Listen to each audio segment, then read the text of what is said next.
1000 Yen, and if it can't be fixed, I'll lose 300 Yen. Today, I'm at the repair shop to fix a Zhongtai Yun 100. This is an electric car, not a mobility scooter. This car has been sitting here for about half a year. This is a car repair shop in our town. Actually, many repair shops don't repair these new energy vehicles. I usually repair two-wheeled electric vehicles, and recently I've been repairing three-wheeled vehicles, but I haven't repaired an electric car like this before. You can see that it's been sitting here for a long time. It's covered in dust and dirt. Because it's been sitting for so long, the small battery is dead, now the doors won't open, and the mechanical key is also a bit stuck. If it has power but won't move, it's either a controller problem, a motor problem, or the pedal signal and gear shift signal aren't being sent. At this point, we need to measure whether it's a motor problem or a controller problem. We can measure it right here. When he stepped on the pedal just now, this side clearly trembled, indicating that there is a signal from the pedal. The gears are also working. At this point, we suspect it's either a controller or a motor problem.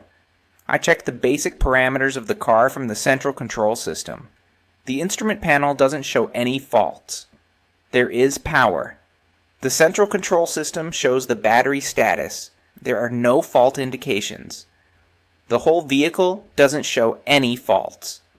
At this point, we remove the three-phase wires on the controller and use this inductance meter to measure the inductance between the three-phase wires, two at a time, to see if they are the same. Don't use a multimeter at this point. The multimeter has a larger error, because at this point, we need to determine whether it's a motor problem or a controller problem. As long as we rule out a motor problem, we need to focus on the controller. The measurement between red and green was 83, yellow and green was 84, and yellow and red was 83.6. I also checked if there was a short circuit to ground, and there wasn't.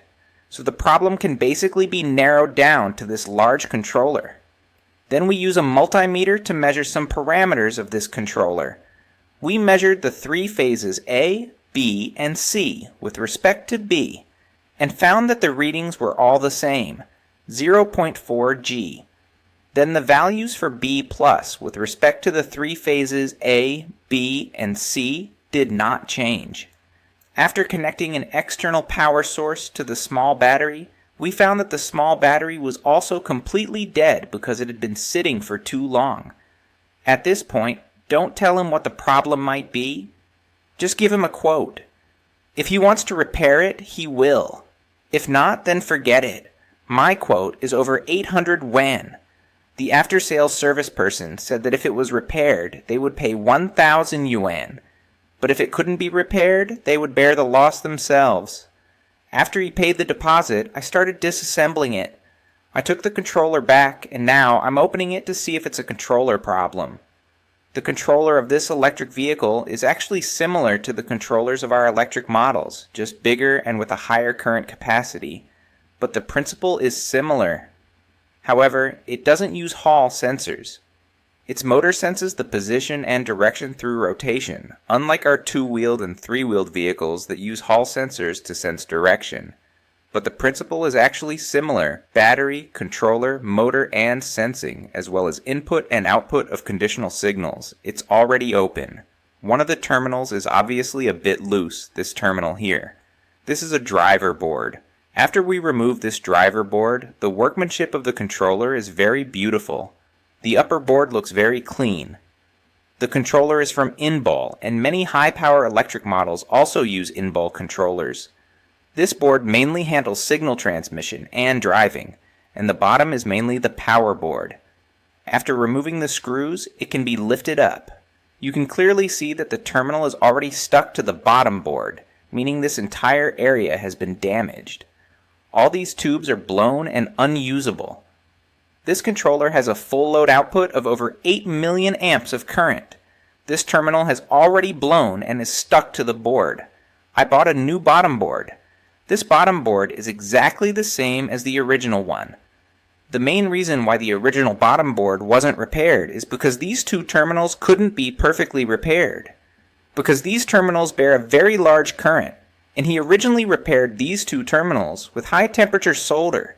These two positions were sparking, so it's not recommended to use it again. It's better to buy a new one. This one isn't expensive. Now, I'm going to assemble it. This is very simple.